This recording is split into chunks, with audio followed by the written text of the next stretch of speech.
Hi കൂട്ടുകാരെ, പുതിയൊരു വീഡിയോയിലേക്ക് എല്ലാവർക്കും സ്വാഗതം. അങ്ങനെ ശിവാനിയുടെ ഗർഭനാടകം പൊളിഞ്ഞു വീണല്ലോ. അങ്ങനെ ശിവാനിയെ പ്രണവ് ഉപേക്ഷിച്ചിരിക്കുകയാണ്. പിന്നീട് ശിവാനിയുടെ അച്ഛൻ അശോകന് വാതിൽ പൂട്ടിയിട്ട് ഇടുന്നുണ്ട് കേട്ടോ. പട്ടിണിയൊക്കെ ഇടുന്നുണ്ട്, ഭക്ഷണമൊന്നും കൊടുക്കുന്നില്ല.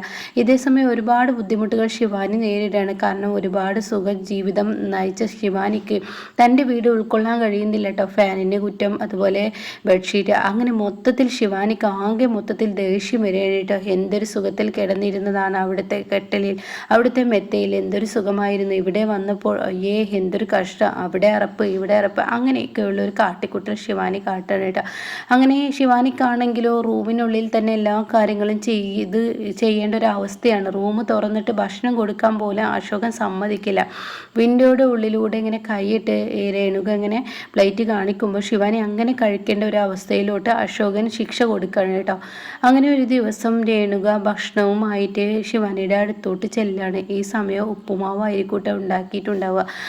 അത് ഈശ്വരമംഗലത്തായിരുന്നെങ്കിൽ 4-5 തരം വിഭവങ്ങളായിരുന്നു, 4-5 തരം ഭക്ഷണങ്ങളായിരുന്നു രാവിലത്തെ ബ്രേക്ക്ഫാസ്റ്റ്. അപ്പോൾ ഇപ്പോഴത്തെ അവസ്ഥ എന്താണെന്നുള്ളത് ആലോചിക്കുമ്പോൾ ശിവാനിക്ക് ദേഷ്യം പിടിക്കാനുണ്ട്. അങ്ങനെ ശിവാനി രേണുകയോട് ഇതെന്തായി ഉണ്ടാക്കി വെച്ചിരിക്കുന്ന ഉപ്പുമാവോ, ആർക്ക് വേണം എന്ന് പറഞ്ഞിട്ട് ആ ഭക്ഷണം എടുത്ത് ഒരൊറ്റ ഇറങ്ങ് എറിയാണ് കേട്ടോ. വിൻഡോയുടെ ഉള്ളിലൂടെ തന്നെയാണ് ഇത് ചെയ്യുന്നത്. പക്ഷേ അത് അശോകൻ്റെ കാൽച്ചുവട്ടിലാണ് കേട്ടോ വന്ന് വീഴുന്നത്. അപ്പോഴേക്കും അവിടെ ചന്ദ്രയും എത്താണ്, അതായത് നിധിയുടെ അമ്മയും എത്താണ് കേട്ടോ. അങ്ങനെ നിധിയുടെ അമ്മ ചോദിക്കുന്നുണ്ട്, എന്താ രേണുക നീ കാണിച്ചു വെച്ചിരിക്കുന്നത്, അത് പിന്നെ എന്ന് പറഞ്ഞിട്ട് തൻ്റെ മകളെ പറയാൻ നോക്കുമ്പോഴേക്കും രേണുകയോട് കണ്ണിട്ടിട്ട് ശിവാനി കാണിക്കുകയാണ്, അച്ഛനുള്ളത് കൊണ്ട് പറയേണ്ടത്, അത് ഞാൻ മോൾക്കുള്ള ഭക്ഷണവുമായി പോകുമ്പോൾ എൻ്റെ കയ്യിൽ നിന്ന് വീണതാണെന്ന് രേണുക പറയാൻ കേട്ടോ. അത് കേൾക്കുന്നതിനോടുകൂടി എടി കള്ളം പറയാതെടി, ഒരു പ്ലേറ്റ് വീണ് കിടക്കുന്നത് കണ്ടാൽ നീ നിന്റെ കയ്യിൽ നിന്ന് വീണതാണോ, നിന്റെ ആ നിൽക്കുന്ന സൽപുത്രി ഉണ്ടല്ലോ അവൾ എടുത്തെറിഞ്ഞതാണെന്ന് എനിക്ക് നന്നായി അറിയാം. അതുകൊണ്ട് ഇന്ന് അവൾക്ക് പച്ചവെള്ളം മാത്രം കൊടുത്താൽ മതി, അത് ജീവൻ നിലനിൽക്കാൻ വേണ്ടിയിട്ട്. അല്ലാതെയും കണ്ടിട്ട് അവളെ ഒരിക്കലും നല്ല ഭക്ഷണം കൊടുത്ത് അവളെ ഇനി ഈ വീട്ടിൽ ഈ വീട്ടിൽ നല്ലപോലെ പോവരുത് അവൾ എന്നിങ്ങനെ പറയാൻ കേട്ടോ. അപ്പോൾ അത് കേൾക്കുന്നതിനോട് കൂടിയിട്ട് രേണുക പറയാണ്, എന്തിനാ എൻ്റെ കുഞ്ഞിനെ എങ്ങനെ ഇട്ട് കഷ്ടപ്പെടുത്തുന്നത്, ഇവളുടെ മകളുണ്ടല്ലോ, ഇവളുടെ മകൾ അവിടെ നല്ല സുഖത്തിൽ കഴിയുകയല്ലേ എന്നൊക്കെ ഇങ്ങനെ പറയാൻ കേട്ടോ. അപ്പോൾ ഇത് കേൾക്കുമ്പോൾ എൻ്റെ മകളാണ് അവൾ, നിധിക്ക് അവിടെ സുഖത്തിൽ കഴിയുന്നുണ്ടെങ്കിൽ ഒരുപാട് ബുദ്ധിമുട്ടുകളും യാതനകളും വേദനകളും നിന്റെ മകൾ അവിടെ ചെന്ന് കയറിയതിന് ശേഷം എൻ്റെ കുട്ടി അനുഭവിച്ചിട്ടുണ്ട്. ഈ വീട്ടിൽ നിൽക്കുമ്പോഴും നീ നിന്റെ മകളും യാതൊരുവിധ സമാധാനവും കൊടുത്തിട്ടില്ലല്ലോ, അത് നീ മനസ്സിലാക്കണം. അത് കേൾക്കുന്ന രേണുകയ്ക്ക് എന്ത് പറഞ്ഞാലും എപ്പോഴും നിങ്ങൾക്ക് നിങ്ങളുടെ മകളിനേക്കാൾ വലുത് നിങ്ങളുടെ പെങ്ങളുടെ മകളാണല്ലേ. അത് കേൾക്കുന്ന അശോകൻ പറയാണ്, ആടി എനിക്ക് എൻ്റെ പെങ്ങളുടെ മകൾ തന്നെയാണ്. കാരണം ഒരു അച്ഛനോടുള്ള സ്നേഹം, നീ എനിക്ക് ഭർത്താവിനോടുള്ള സ്നേഹം, അതുപോലെ നിന്റെ മകൾ ഒരു അച്ഛനോടുള്ള സ്നേഹം എന്തെങ്കിലും ഒന്ന് തന്നിട്ടുണ്ടോ, എങ്കിലല്ലേ എനിക്ക് നിനക്ക് വേണ്ടി നിന്റെ മകൾക്ക് വേണ്ടി എന്തെങ്കിലും ഒന്ന് ചെയ്യാൻ തോന്നുകയുള്ളൂ. എന്തിന് നിങ്ങൾ ചെയ്യുന്ന ക്രൂരതകൾക്ക് നിൽക്കാൻ എനിക്ക് പറ്റില്ല. ഒരു മകളെ വളർത്തേണ്ട പോലെയും ഒരു ഭാര്യയ്ക്ക് എങ്ങനെയൊക്കെ എന്തൊക്കെ ചെയ്യണോ അതൊക്കെ ഞാൻ ചെയ്തിട്ടുണ്ട്. പക്ഷേ നിങ്ങൾ ചെയ്യുന്ന കൊല്ലലും കൊലപാതകവും അങ്ങനെയുള്ള ക്രൂരതകൾക്ക് കൂട്ടു നിൽക്കാൻ എനിക്ക് കഴിയില്ല എന്ന് പറയട്ടോ. ഇത് കേൾക്കുന്ന രേണുകൾക്ക് അങ്ങ് ദേഷ്യം പിടിക്കുകയാണ്. അങ്ങനെ രേണുക അങ്ങ് ദേഷ്യം പിടിച്ചിട്ട് അവിടെ നിന്ന് പോവാണ്. പിന്നീട് പച്ചവെള്ളം അവൾക്ക് കൊടുത്തു പോകരുത് എന്നുള്ള ആ ഒരു നിബന്ധനയുമായി അശോകൻ പുറത്തോട്ട് കിടക്കണം കേട്ടോ. അപ്പോൾ ചന്ദ്ര ഒരു ഭാഗത്തോട്ടും പോയിട്ടുണ്ടാവും. അപ്പോൾ ഉടൻ തന്നെ ശിവാനി ഇങ്ങനെ രേണുകയെ വിളിക്കുകയാണ്, അമ്മ ഇവിടെ വന്നേ, എനിക്കിനി കഴിയില്ല ഈ റൂമിൽ ഇരിക്കാൻ, അതുകൊണ്ട് ഞാൻ ഈ റൂമിൽ എന്തെങ്കിലും ചെയ്തു കൂട്ടും, ഞാനിപ്പം മരിക്കും, അമ്മ വന്നേ എന്ന് പറയട്ടോ. അത് കേൾക്കുന്ന ശിവാനിയോട് രേണുക പറയണ, നീ എന്തിനാണ് എന്നെ ഇങ്ങനെ കഷ്ടപ്പെടുന്നത്, എനിക്കതൊന്നും അറിയില്ല, ഞാനിപ്പോൾ മരിക്കും, ഞാൻ മരിക്കും എന്ന് പറഞ്ഞാൽ മരിക്കും, എനിക്കിനി ജീവിക്കാൻ കഴിയില്ല. എടി നീ എന്നോട് ഓരോന്ന് പറയുന്നത് പോലെ നിൻ്റെ അച്ഛനോട് പറഞ്ഞിട്ടൊന്നും കാര്യമില്ല, നീ മരിക്കുകയാണെങ്കിൽ മരിച്ചോട്ടെ, അതിൻ്റെ പേരിൽ ജയിലിൽ പോയി കിടക്കാൻ പോലും നിൻ്റെ അച്ഛൻ തയ്യാറാണെന്നാണ് പറയുന്നത് എന്ന് പറഞ്ഞ ഉടനെ ശിവാനി പറയണേ, ആഹാ എന്നെ ആർക്കും ഇപ്പോൾ ആവശ്യമില്ലല്ലേ, എൻ്റെ വിഷമം ആർക്കും അറിയണ്ടല്ലേ, എങ്കിൽ ഞാനൊരു കാര്യം പറയട്ടെ എന്ന് പറഞ്ഞിട്ട് അങ്ങ് ദേഷ്യം പിടിക്കണം കേട്ടോ ശിവാനി. അമ്മ ഞാൻ പറയുന്നത് പോലെ നമുക്ക് ചെയ്യാൻ പറ്റുമോ, അത് കേട്ടോടെ തന്നെ തീർച്ചയായും എനിക്ക് കഴിയും, നീ എന്താ വെച്ചാൽ പറ. എന്നാൽ അമ്മ ഇവിടെ അച്ഛൻ്റെ മുന്നിൽ മരിക്കുന്നതായിട്ട് അഭിനയിക്കാൻ പറ്റുമെന്ന് ചോദിച്ച ഉടൻ തന്നെ, എടി നിൻ്റെ അച്ഛന് ഞാൻ മരിച്ചാൽ അത്രയും നന്നായി എന്ന കരുതുള്ളൂ, അതൊക്കെ അമ്മ തോന്നലാണ്.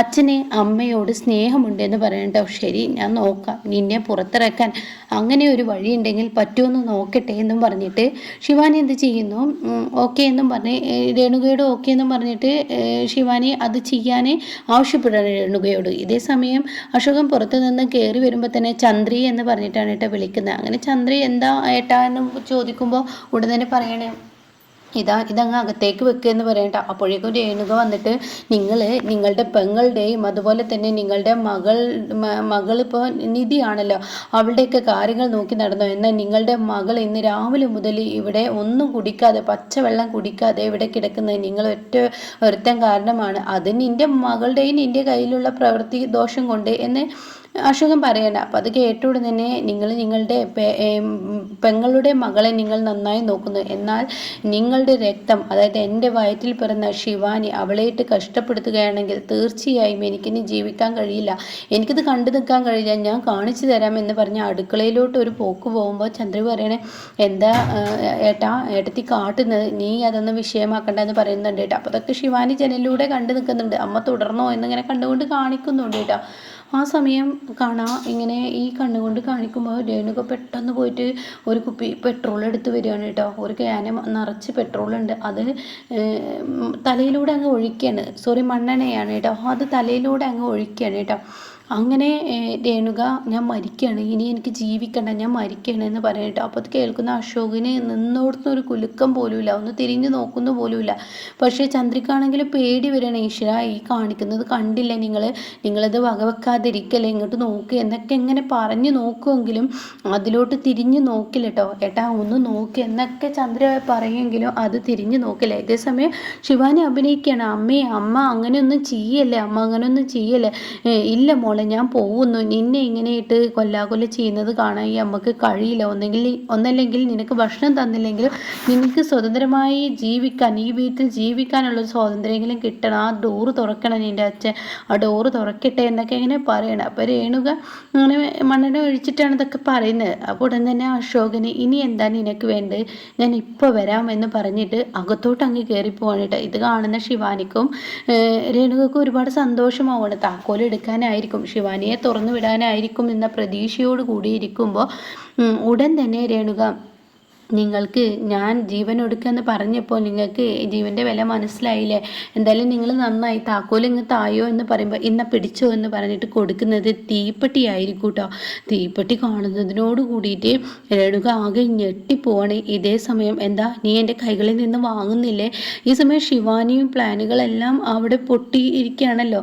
ശിവാനി തൻ്റെ അമ്മയെ ഇങ്ങനെ നോക്കുകയാണ്. ഉടൻ തന്നെ രേണുകയോട് പറയാണ്, എന്താ തീപ്പെട്ടി എടുക്കുന്നില്ലേ, വേണ്ട നീ എടുക്കണ്ട, ഞാൻ കത്തിച്ച് തരാം, ഞാൻ തന്നെ എന്തിലോട്ടൊരു തീക്കൊള്ളി അങ്ങ് ഇട്ടാൽ മതിയല്ലോ എന്ന് പറഞ്ഞ ഒരു തീപ്പെട്ടിക്കൊള്ളി കത്തിക്കുന്നുണ്ട് കേട്ടോ. അപ്പോൾ രേണുക കുറച്ച് നീങ്ങി നിൽക്കുകയാണ് പേടിച്ചിട്ട്.